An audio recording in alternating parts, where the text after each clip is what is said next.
Quick thing to note about this episode before we get started, I will not be covering the new Vanessa's Curse DLC that launched very, very recently. For one thing, I haven't got a chance to play it yet, and two, I feel like I would want to wait until the thing is officially out for like a while before I would want to go into it, so if you're expecting me to go into the Vanessa's Curse right now, I'm sorry to say, but I will not be doing so. Anyways, enjoy the show!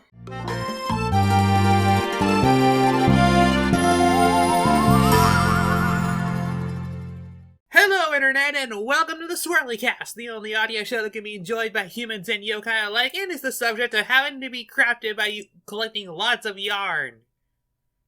We'll get into that, why that joke was the intro in a bit, but you know, I hope you guys have good sewing skills, that's all I'm gonna say. I am Rose Coma, happy you decided to spend a few minutes out of your day to come hang out, and with formalities out of the way, what is on the mind today? One thing in particular, my curious but always omnipresent friend, that would be a Hat in Time!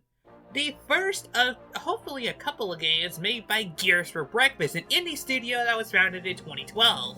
And after its release, it's had a very, very long-standing relationship with the community, becoming one of the most popular indie games of all time, rivaling that of Shovel Knight, which, can you believe that? It's pretty much the quintessential indie, so being able to be compared with such greatness as that, yeah, pretty good stuff. So what exactly is a Hat in Time for those of you who are probably newer to the scene or either haven't played the game thanks to, you know, not having all the DLC or not having that great of a computer or just anything? Well, I'll tell ya. The story opens up with a young lady known as Hat Kid. She is an intergalactic traveler who travels with her spaceship. Unfortunately, during an incident with a toll fee with one of the Mafia people from an unknown planet, all the timepieces from her ship fall out, and thus her ship malfunctions, because the timepieces are essentially her fuel.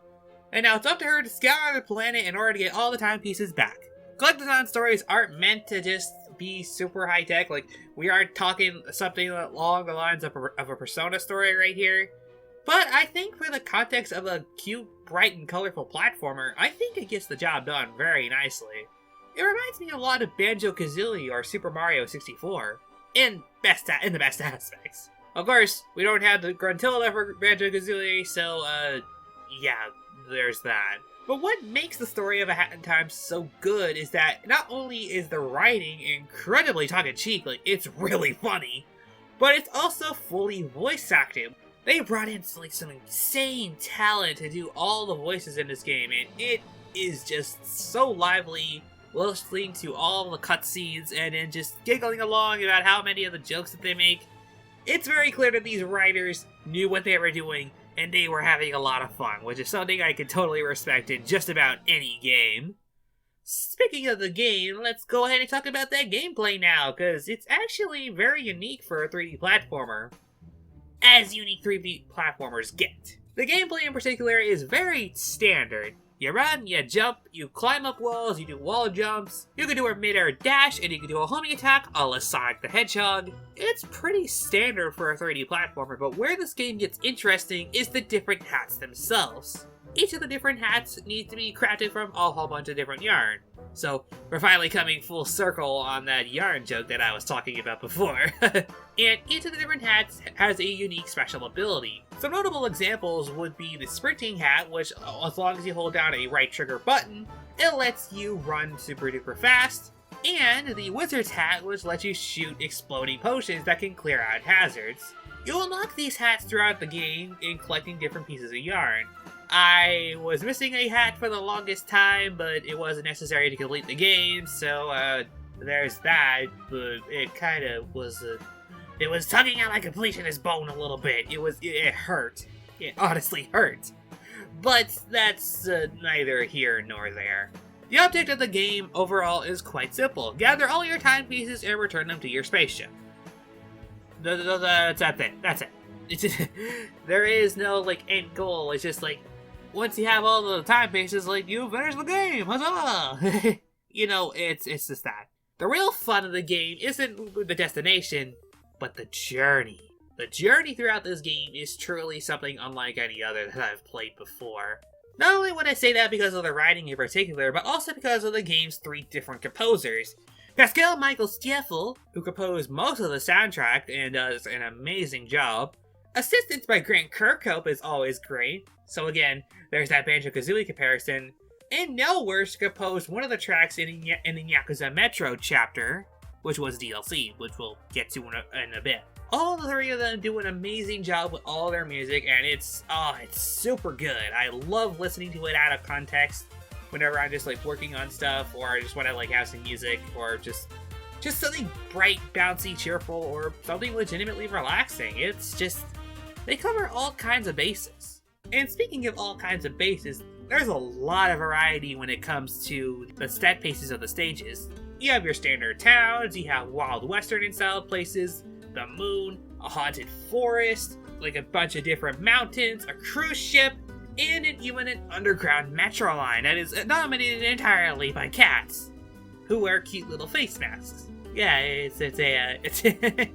it's very clear that these guys had a lot of imagination when it came to building their world and filling it with all these different characters. Again, they all have personalities. This game is just oozing with charm and a lot of really good comedy. Like, I can't praise this thing enough. If a game legitimately makes me laugh, I have to point it out, because it's something I don't feel a lot of games can do, and it's something really great, and it's just, And also, something else I should mention is that while this game does have DLC, I think both packs are worth it. The Seal of the Deal mode not only comes with that cruise ship location that I mentioned before, but also includes Death Wish mode with the Snatcher. Essentially, what the Death Wish mode is truncated versions of the actual in-game missions that include brand new objectives and are made to be a whole lot harder. I mean, God, I still haven't beaten those things. They are ridiculous.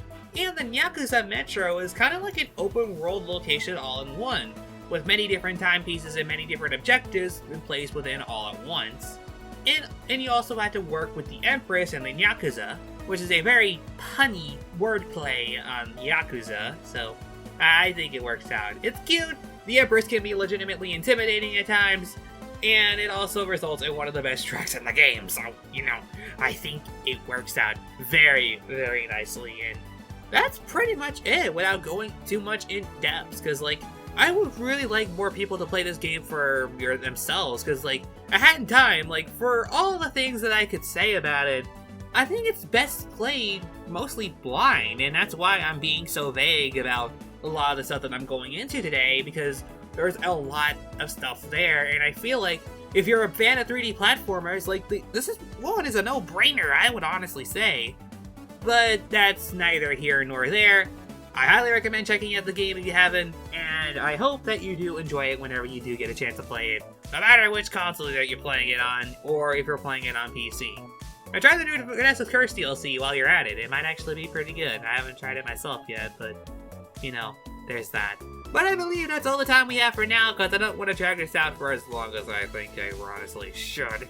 But with that, this has been Coma, and my friends, fellow viewers, and camaraderies alike, thank you for tuning into this episode of the Swirlycast. Until next time, bye-bye! All I'm going to say as an ending bit, play patty cake with one of the members of the Mafia. You will not be disappointed.